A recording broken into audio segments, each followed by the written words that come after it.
Hey, are you ready for our bullish talk show? We got guests for days, all queuing in a row. The biggest names in the DeFi space. Black, white and yellow, guests from every race. So hands off your dick, it's now you're in love. We're talking crypto daily with a big pump up. Big duck energy, let's make banks fast. Come chill with us here on the Pondcast.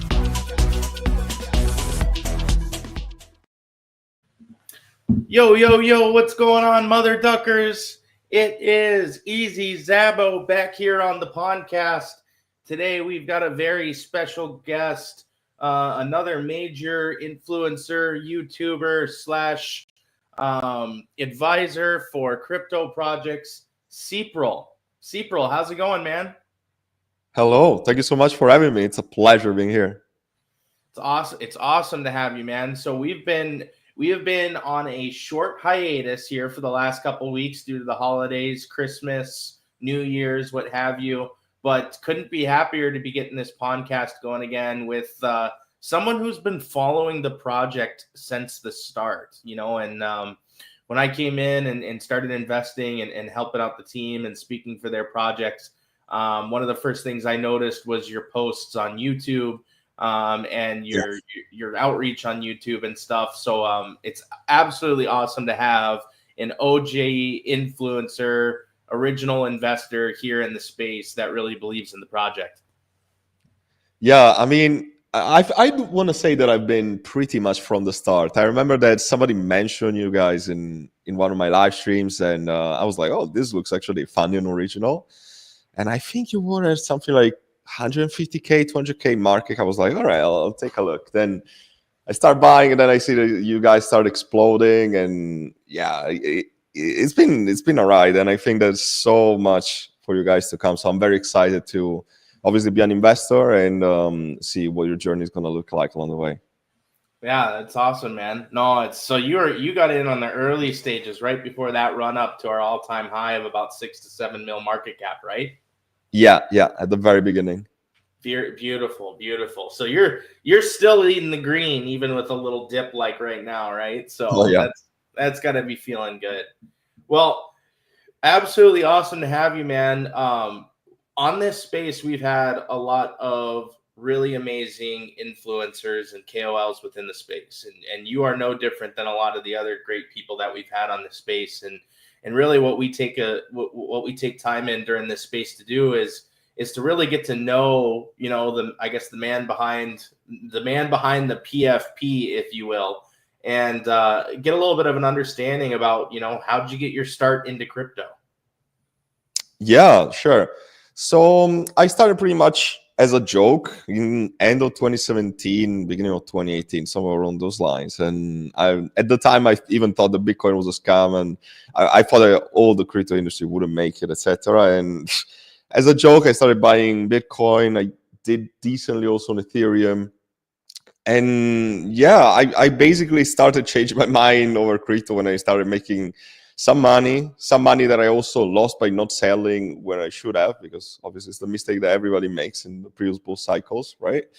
And I just slowly started taking it from there. I realized how much money I could actually make, and I started making pretty much more than my normal career. That I had a career in marketing, very high-paying job, and I started really having a taste of what the money was into the Web3 space, and I was like, shit, I need to really move forward to this. And then I started my YouTube channel at the end of 2023. So not that long ago. It's just been little over 1 year. So I took notice of all those years that I spent, started trading, started doing some research and investing. I was like, there's still so much misinformation in the industry. There's so many people that just like talk just because they are paid, or they just, you know, they don't even do research when talking about projects. And so I just decided that I had to jump on that wave and have my saying on YouTube. And here we are, a little over 1 year, and just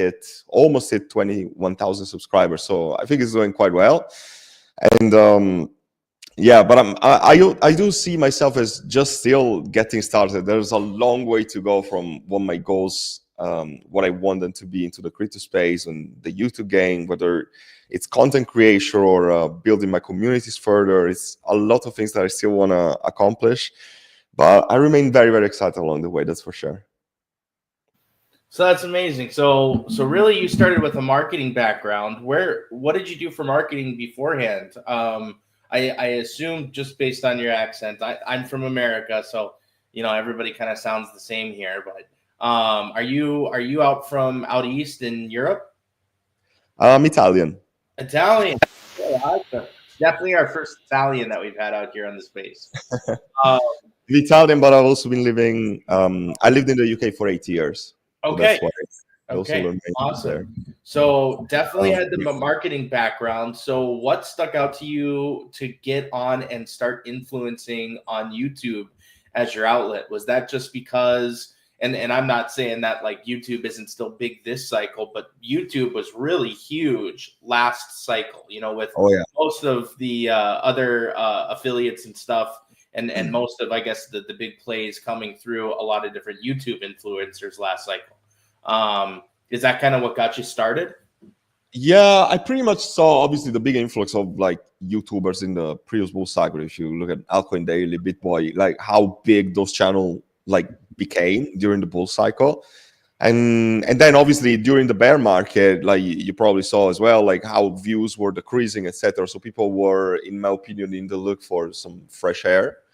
And that's why pretty much I started my channel, because I thought that it was like the right moment, the right time. Like the best moment was maybe 4 years prior at the previous bull cycle, and the second best moment was probably now. There's never the perfect moment, but I think that the moment was good enough for me to start. I started also talking about Caspa. Caspa was starting to get a lot of traction, so that definitely served me quite well as well. And then I started moving more towards some gaming projects. I talked a lot about AI projects. I had an insane call with AI Tech that did a 50x like a couple weeks after that I called it. So that's also definitely helped me kick things up. And obviously the last, I would say, 6 to 7 months have been very, very Memecoin centric, just because obviously I just try to go where the attention span of people is. Sorry, I was on mute there. Well, see, that I think that's pretty amazing, man. So, and obviously, a lot of your YouTube growth was all pretty much organic through the bear. So, Yeah, 100%. I'm not going to say it's easy to call projects in the bear, because if you really find a way to, spot the bottom, just about anything you call is going to really start to pump. But are you much of a technical analysis trader? Are you a charter? I mean, I've done some research in the background for a lot of your stuff, and I've checked out your website. By the way, if you're wondering about the gentleman here sitting across from me, go to Cepryl.com, CEPRYL.com, and you can take a look at his website and some of his offerings for different advisory roles within the crypto space. But how did you start your foray from YouTube into actually creating a private Discord and doing trading with other individuals? So it was mainly a case of just like sharing my knowledge and the way that I did research and the way that I found alpha plays that I actually wanted people to make money. And I think that my main focus was actually starting by helping people make money. A lot of people just are in crypto for wrong reason, especially when it comes to private communities. They're just greedy, or they just wanna that this is a easy way to make money. My outlook was always, I'm gonna give you my value first out of people, and then people are gonna judge if they want to stick around and actually give me money. But it needs to come from proper intrinsic value that I'm providing with the services. And from there it expanded a lot. Obviously there's been ups and downs with the number of members, etc., because as you know, like people will probably want to join when the market is extremely green, and they're probably gonna not stick around when the market is crap. So this is why the summer was a bit boring, then it started becoming very exciting again, then the last couple of weeks boring again, and now it seems like today everything's exciting again, right?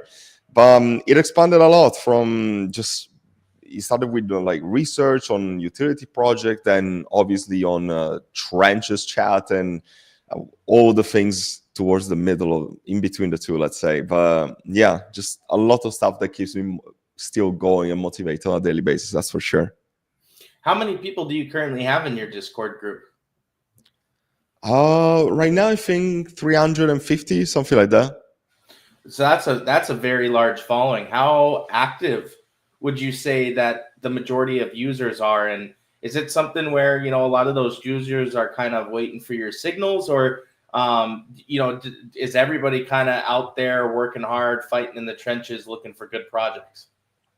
I would say that there's a mixture of both. Like there's some people that are in my group that don't even look at the trenches, for instance. I would say that everybody's active, but some people are just there for like more safer type of plays, like buy, hold, forget about it. And then I would say that 80% of my group is constantly in the trenches. So it's not just about me posting a play. Like there's some plays that are going to be found by my members and are potentially equally as good. So this is also why I really want to make it a group and not just like, okay, this is Cepryl signal and that's it. Like I really want to make it an alpha packed group. And this is also why I have collaborators. I have a group of people. I have two main guys alongside me that bring plays to the people and do the research. They help me with all the background research, etc., and the trading signals. But again, a lot of good things are also found by other members. And this is why I think that is so damn alpha packed in there. And I mean, that's just amazing because obviously, and I stress this a lot to a lot of people that are out in the crypto space that don't quite understand it, but there is a thriving market of opportunities in the crypto space for making money, for working with people, you know, helping and giving guidance. I don't want to say financial advising because obviously that can get you into a whole nother level of trouble, but just providing guidance and holding people's hands, because there is so much opportunity in the market, but there is just as much opportunity to essentially lose everything. So as a crypto trader myself, and as somebody who has my own trading group, you know, kudos and hats off to you, because the amount of work that it takes to manage those groups can be very difficult and stuff. And especially with crypto being 24/7 and people being in today's market where they want everything right now, it could be difficult to satisfy your users. And from what I'm seeing on your website, it looks like you have pretty good raving reviews for the majority of people that use your space. Yeah, that would be correct, sir. So obviously really amazing and stuff that you're out there, you know, working within your Discord. And of course, I highly recommend that everybody jump in there to take a look at it, take a look at his website, see if it's something that interests you, because I think it could be a really good opportunity. What do you think?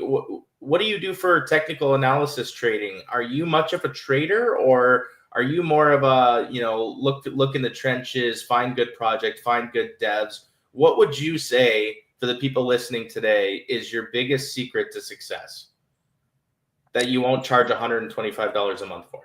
That's a very interesting question. And I want to start by saying that I don't think I'm the best TA analyst in the world. I do know how to draw lines and triangles and wedges, but obviously I don't consider that my biggest strength. I think that you need some sort of TA, because you would be surprised even how much it owes, even for like very low market caps. Like even if you look at 20K shitters on Pump Fun, there's still a very good use for TA. Like prove me wrong if people disagree with this, but I still believe that. But I would say that the secret to all the good calls that I have is actually analyzing trends early and finding things before they are big, because it might sound like very broad as to say it, but you will be surprised into how much money is really made by getting into a narrative before it starts getting so damn hot. I mean, look at stuff like Peanut before it became big. Like people made serious life-changing money, not because they knew how to read a chart or something like that, but if you actually look at real world events, what is going on. And for instance, what is going on right now, AI agents, a lot of people are talking about it. Like we found Griffin in my group very early, for instance. That was one of the main ones. And we started analyzing the trends, and we found some very good plays in the space because the narrative was not as big there in that specific moment. Now, is that does that have so much room for growth? Potentially. I mean, I still think that AI is going to be big, but the point is, like, there's going to be a point that all these narratives come to a saturation and the attention span is extremely limited. Think about the previous bull cycle. That was just like a fraction of a fraction of a fraction of the quantity of projects that we have right now, like being pump fund, the culprit, or a variety of other things. And the thing is, all these things are gonna come to a saturation level and there's gonna be diminishing returns. But it's about finding what is gonna be the next big thing next. And if you're able to get early enough on a narrative, not necessarily one single project, or doesn't have to be necessarily the best project out there, but if you are early enough on a narrative, you're always gonna be the winner. Well, I think that's really interesting that you said that. Obviously, something that we were talking about very briefly here in the back channels before starting the podcast was that right now the trend that you see, that you and your followers, as well as yourself, have been making pretty good money on, would be the artificial intelligence memes and the machine learning memes. And obviously, I've been hearing about AI meme plays for maybe, the better half of a month. And I've probably faded about 5 to 10 over that have gone and done, 20x, 50x, even 100x, some of them, right? I mean, if we think about A16-1Z, but like you said, all projects eventually, or really all narratives, all metas, if you will, eventually come to a saturation level where too many projects are launching that are trying to play off the mantra. Some of them might not even be true AI agents. And eventually you hit that saturation level where the money spreads too thin and people start taking profits and the meta dies. I mean, not to say that Peanut might not have a chance to come back, but ever since Peanut got the Binance listing, I think they've gone down upwards of 85 to 90% of their market cap value.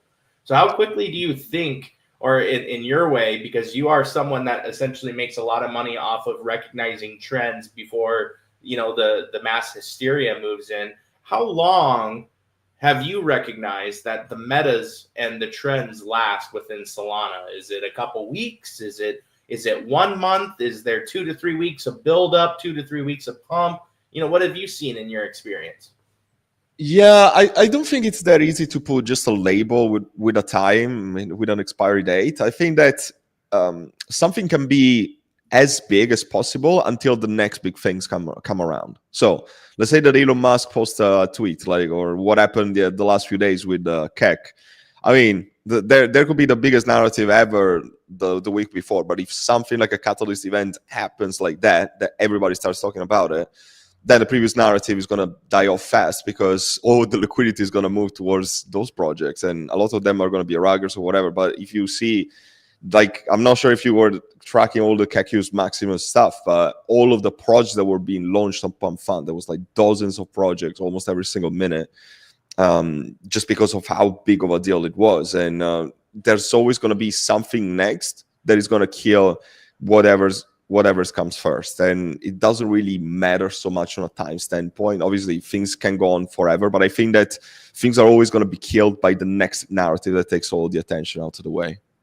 It's interesting that you are finding these narratives by just analyzing the projects that are launching on Pump Fun and where everybody is kind of gravitating to. Like you said, you get this recognition that, hey, there's a new AI meme that's getting created every 10 seconds, 15 seconds, every minute.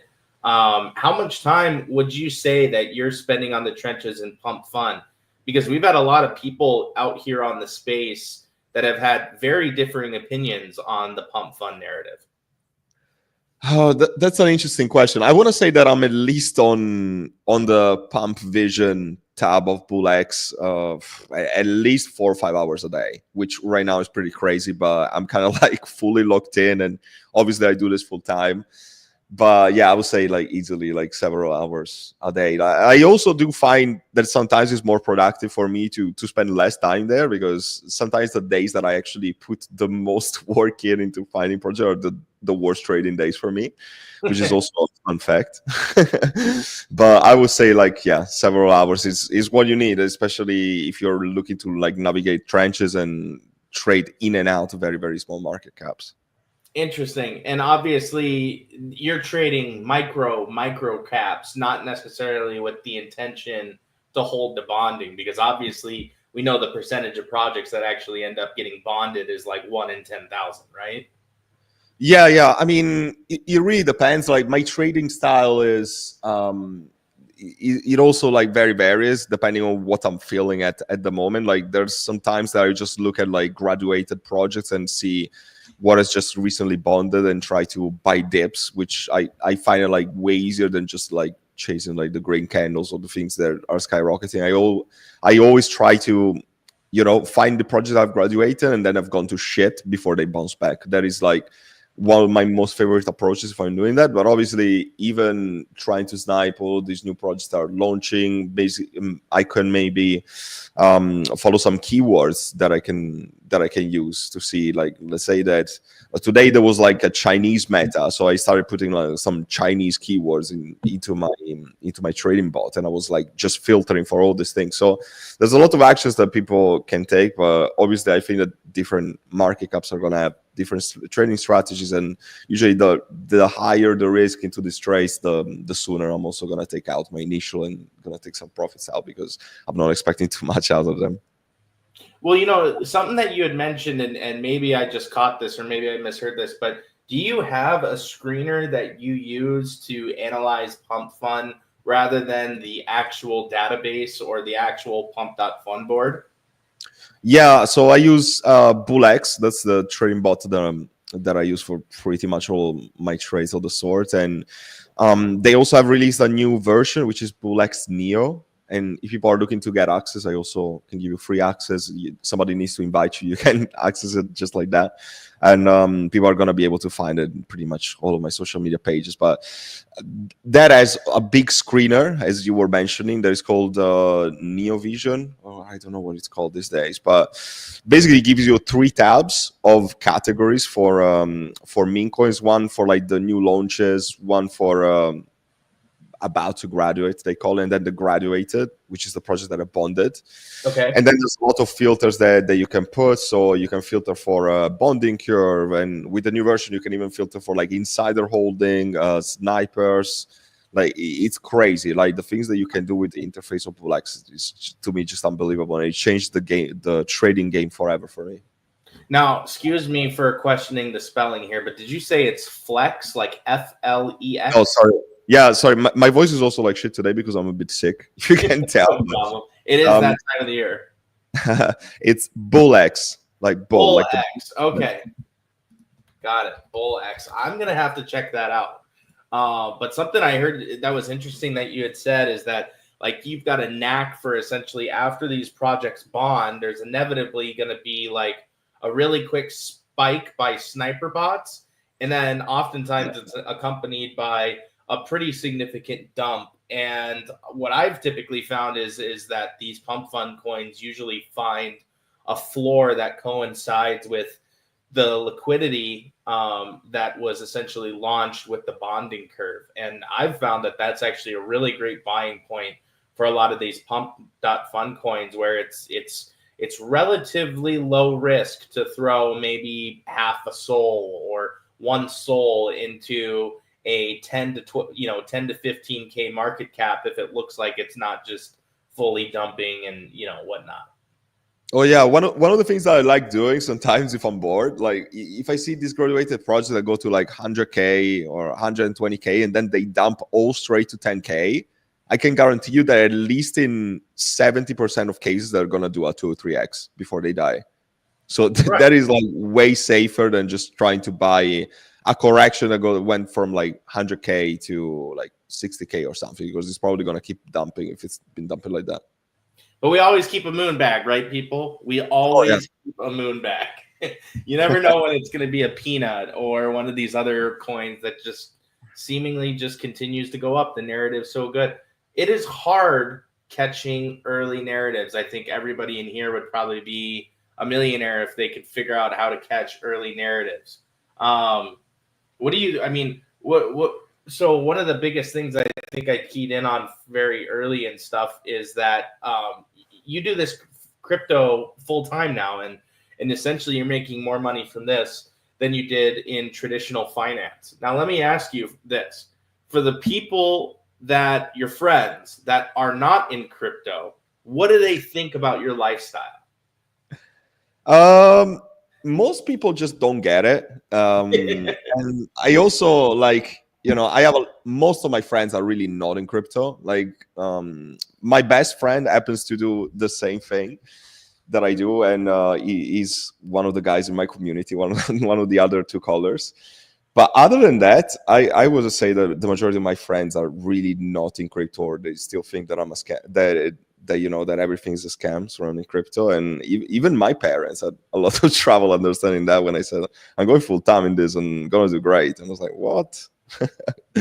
But it's just like people just don't get it. There's still like so much misinformation about crypto, so many people that still don't understand how it works. And I want to say that it's a very complicated space for some people to agree. It's one thing to maybe learn how to unwrap some fiat on Coinbase, and then it's another thing to use a trading bot and trade Solana shitters that can go to zero in a split second. So yeah, I think that there's still a lot of room for improvement for like public knowledge about some things that could be considered niche as trading meme coins to this extent, and to stuff that is not maybe like Doge or Peanut. But yeah, I just think that a lot of people in my life just don't understand because they're not so crypto savvy. And I don't even know if it's necessarily about being crypto savvy. I think to an extent it's about being tech savvy, and I think Yeah. at the core of it, you got to have a really good understanding of Bitcoin, its intrinsic value, and what it really means and what crypto means for changing the financial world. What do you Yeah, what do you think about Bitcoin's outlook for the next year? Obviously, we've got Trump and a very pro crypto administration joining in from the U.S. front here in a matter of 17 days when Trump comes into office. And obviously rumors are out there that one of his big first 100-day initiatives is going to be to create a strategic Bitcoin reserve. What do you think that's going to do for the space? I mean, I think that all the signs point towards a very bullish year and big growth for Bitcoin and for the entire crypto ecosystems. So I remain extremely bullish. I am bullish on Bitcoin. I hold very little Bitcoin in this very moment, to be completely honest. I went pretty much almost all in on my alts, and obviously we're discussing a lot about memes here, but the majority of my money is not really on memes. It's on projects like Sui, Solana, Ethereum, etc. Blue chip vaults, right? That's what I like to call. Exactly. Like some people might say, "Oh, this guy has only like his whole portfolio into shit." No, I don't. But that's obviously what I trade on a daily basis. But yeah, I remain very bullish on Bitcoin. I do plan on buying very, very heavy on Bitcoin in the next actual bear market, which I don't think is coming anytime soon for how this year is looking. And institutional adoptions and ETFs and Michael Saylor keeps buying, and Trump is pro crypto. Like there's so many good things for the entire crypto space, and especially for Bitcoin, and as an alternative to the scam of fiat and inflation, etc. Like there's still so much room for growth for Bitcoin even this year and this current bull cycle. And obviously, from a Bitcoin perspective, considering we had a floor basically sub 20K, we're already sitting on a 5X with the opportunity to only really go a little bit higher, with most people targeting, I think, anywhere from 150 to 200, 225K this cycle. So really, from a risk reward standpoint, you can sit on Bitcoin and maybe 100 extra money, and that's probably pretty close to, not a guarantee, but it's a pretty high probability chance.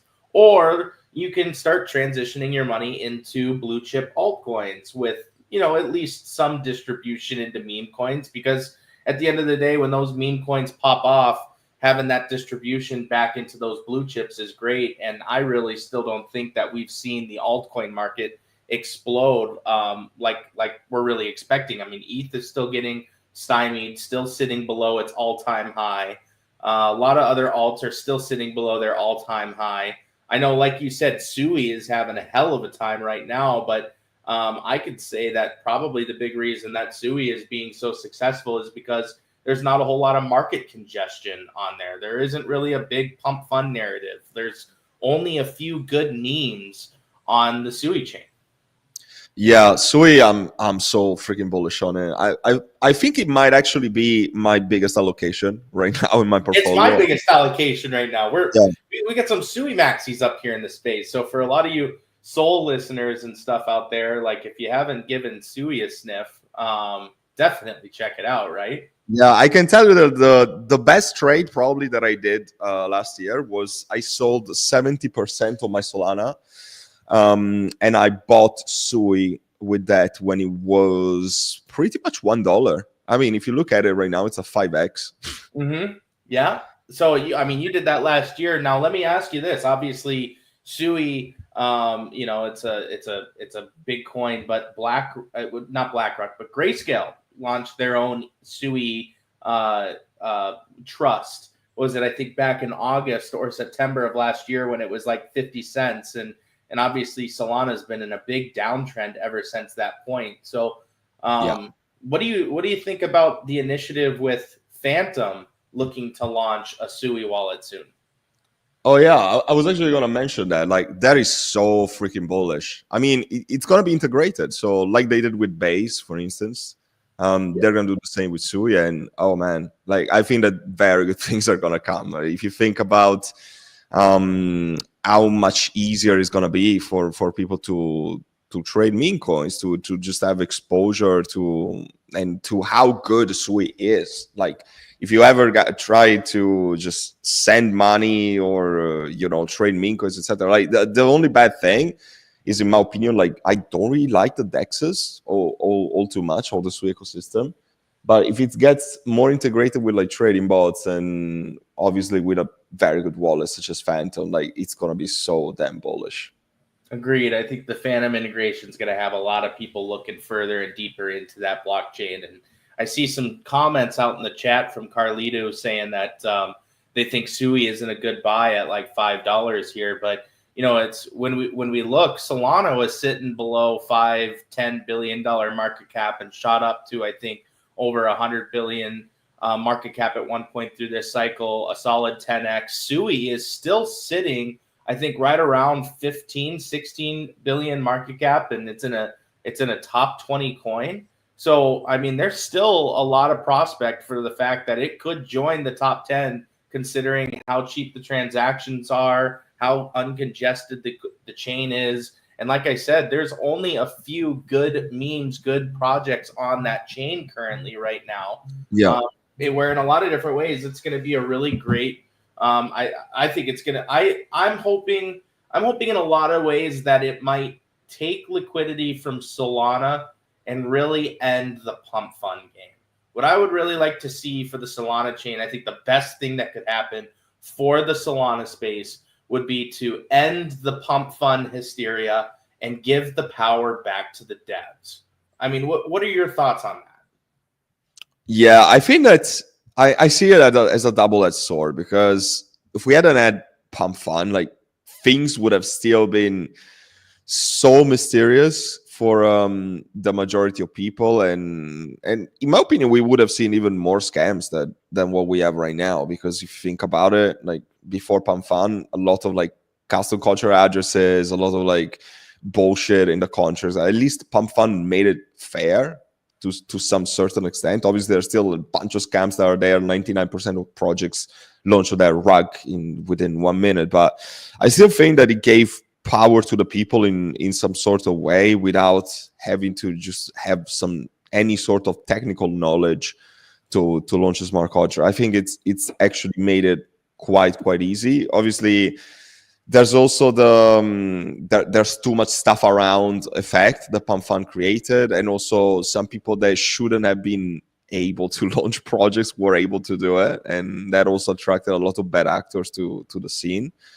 So I do see pros and cons with both takes, Right, and I love this. Once again, Carlito speaking up from the comments section, stating about how your recommendation to use BullX can ultimately help avoid scams and help you make sure that you're grabbing good tickers on that Pump Fun and whatnot. So yeah, if anyone is interested, I've actually filmed a tutorial of the new version of BullX that is called BullX Neo. You can see it on my channel. I posted it like 3 days ago or something. your YouTube And channel?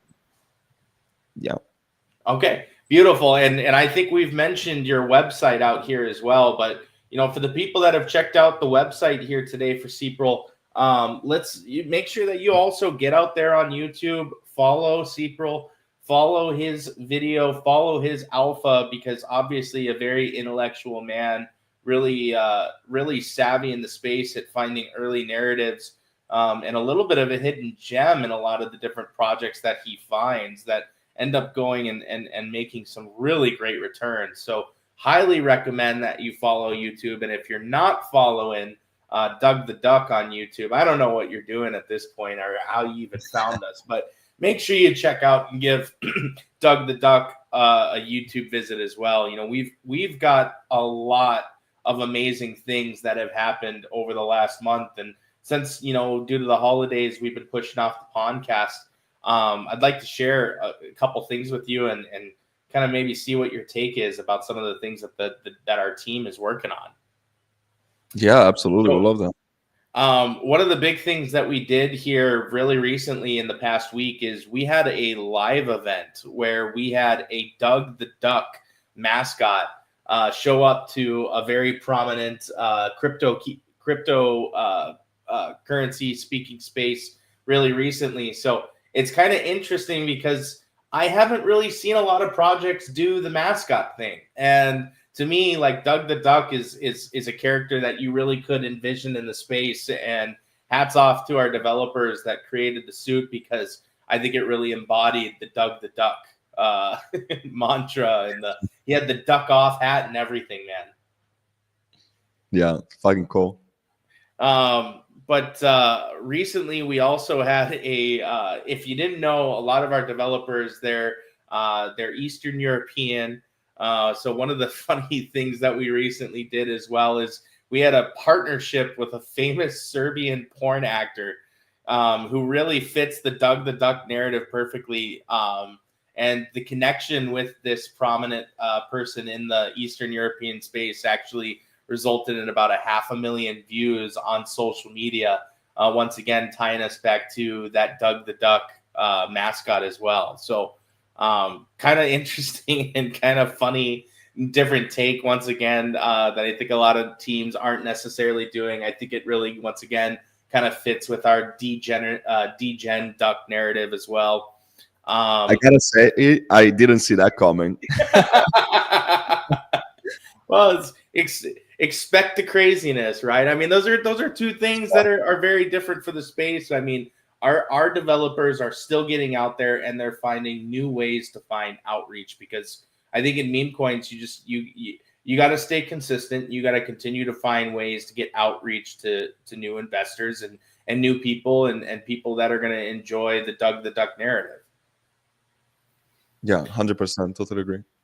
But a couple other things that we've got going this week is Doug is going to be featured on a New York Times Square billboard tomorrow. So this is, I think, is now our third time that we have been featured within Times Square. And we're reaching out with a really good success rate to people in our region who are supporting Doug, within kind of the Eastern European space right now. And it really is starting to become, I think, one of the better known meme coins in the region. So I think you're starting to see once again, going back to the Doug the Duck mascot actually putting a face to this meme coin and bringing this meme coin to life. I think has really done a lot for, bringing additional investors in and hyping up the space here in the Eastern European space. But shortly before New Year, we did a live feed connect with on Telegram with a lot of our different investors. And the promise by the devs is that they are looking to get some smaller centralized exchange listings set up here within the short-term space to look to bring in more volume to the project, more additional viewership for people. I think there's a lot of people out there that think that if you're not getting centralized exchanges, then you're not necessarily working for the project. And I know that there's probably differing opinions regarding that, but I mean, what's your overall feeling with, getting centralized exchanges? Is it something that's necessary for a project to be successful? I want to say ultimately yes, but it really depends on the stage. I've seen projects even without centralized exchanges go to like millions and millions. I've been working very close with another meme coin in the space, Fleabone. I'm not sure if you heard about it, but they achieved 12 million with like some few god candles. They weren't listed on any centralized exchanges. So I just don't see it as a requirement to really feed at the beginning. And also I'm also the idea that at the beginning of a project, or when the market cap is so low, they do more harm than good. So first of all, obviously, like the expenses, and some exchanges ask even for parts of the supply. Like it's in my opinion, if the stage is very early of a meme coin, it's just more harm than good. But ultimately, it's what's needed for the next big step to really make, first of all, ensure to the community that the project is serious enough, but also to obviously appeal to new investors and drive a volume, number of holders, etc. But I do think that the foundation, the creation of like a community, and to really make a meme coin a cult, which is pretty much the objective that meme coins should have to make it a cycle, that is done way, way before centralized exchanges, in my opinion. Beauty. Well, I think we've got a lot of really amazing stuff coming out, a lot of great content. Our YouTube has recently hit up to, I want to say, 55,000 followers. So we continue, along with a lot of the content that we've been putting out, continue to get closer and closer to that YouTube monetization level, where you can actually start kind of gaining income from the videos, the views, and the advertisements that you get as part of the space. Now, as someone that's been in the YouTube game for upwards of 5 to 7 years, have you been able to take advantage of the YouTube monetization? I can tell you how much I make on YouTube, to be honest, because it's extremely laughable. Like it's something like $500 a month. Okay. And Yeah. I mean, that's totally fine. Hey, money and income is income, right? I mean, Yeah. a diverse entrepreneur like yourself, and for people that want to make it in the space, there's got to be multiple streams of income. And those opportunities are out there in a lot of different ways within the crypto space. That's why I love the decentralized space and the opportunities that it brings. Yeah, no. I mean, at the end of the day, if I didn't have YouTube, I wouldn't have this big vehicle to actually feed all my sources of revenue. So in one way, yes, I'm making money through YouTube. But if I think about like AdSense directly, it's literally pocket money. Pays my bills. Well, we've been going here about 45 minutes. We're looking to kind of sign off here pretty soon. Wanted to see if there was any final comments that you had, or if you wanted to shill a little bit about your war room or your YouTube page, man. Free opportunity right here. So first of all, I want to take again the chance of like thank you for having me here. It's a pleasure, and yeah, I'm definitely gonna tune in for the next episode as well. I'm gonna check them out, and I'm glad that you're back with the podcast. And when it comes to my page, as I said, I don't want to shill it too much, but obviously, if you go on my website, you're gonna see all of the links. So the website is Cepryl.com. And obviously, YouTube is my main platform. I'm also on X. I have a free Telegram channel, but obviously, the real alpha is going to be into my private group that you can access through my website. And yeah, pretty much everything is explained there. And yeah, that's pretty much it. Enough with the shill. Well, I appreciate the shill, man, because I think you've provided a lot of really great alpha here today and opportunities. One of the biggest that I think people should bring, that I'm going to go and investigate myself, is connecting through to BullX and Oh yeah. Looking at that opportunity for pump fund screeners and seeing if maybe we can catch that next 5 to 10x. But yeah, 100%. If you go on my X profile, I actually have it linked. I have linked the access link in my bio on X, so you can find it there. That's right. Yeah, definitely make sure to check out the video tutorial that I've done a few days ago, because I dropped so much out. It's like a 30-minute video, and it's such a shame that those videos don't really perform that good. But when people find them, they're like, "Oh shit! Like this is the real alpha on YouTube," you know. Well, it's sometimes I think a lot of that goes into the algorithm. It doesn't necessarily mean that what you're providing for information to the space isn't valuable. Sometimes, the hidden gems provide, the best overall value, the best clarity, the best scaling, right? So in a lot of different ways, I appreciate what you do, because being on that YouTube grind, that influencer grind, it's definitely difficult. It takes time to come up with fresh content. It's not easy. So kudos to you and hats off to you, because you've been doing this for, the better part of half a decade. And a lot of people burn out, and a lot of people, don't make it that far. So it's really exciting for me, as well as really exciting for, I think, a lot of people that are listening here today, to see and recognize that opportunity that, if you want to make crypto your full-time job, the opportunity is there. Look no further than a successful person such as our Italian Mr. Cepryl. Yeah, and I even want to say, like, there's more opportunities than ever on YouTube. You just gotta have a saying and be a little different in your approach. Otherwise, you're just gonna blend in with like everyone else. But there's so much opportunity. So I would encourage everyone to really start their journey if they really want to do that as a creator, or to keep going as a trader or whatever. But crypto definitely has got something for everyone, that's for sure. Beautiful, beautiful. Well, I really appreciate having you here on the space today, Cepryl. It's been absolutely amazing. We're happy that you've been with us in our community for so long. Obviously, Doug's on a little bit of a dip right now, but devs and team are still here working hard on the project, finding new ways to get the outreach, finding new content, original artists every single day. So we're looking to continue that grind, and I think there's no better time to give Doug the Duck a shot and have it in your portfolio. For all you listeners out there today, and potentially all your Cepryl followers, great opportunities ahead, and obviously we're still super early in this bull cycle. There's still a lot of profits and a lot of gains to be had. So completely agree. I really appreciate having you here on the space today, man, and we'll look to continue to see you here in the Telegram channels and on YouTube. Thank you so much. Take care. Now, with that being said, you mother ducker. Hey, are you ready for our bullish talk show? We got guests for days, all queuing in a row.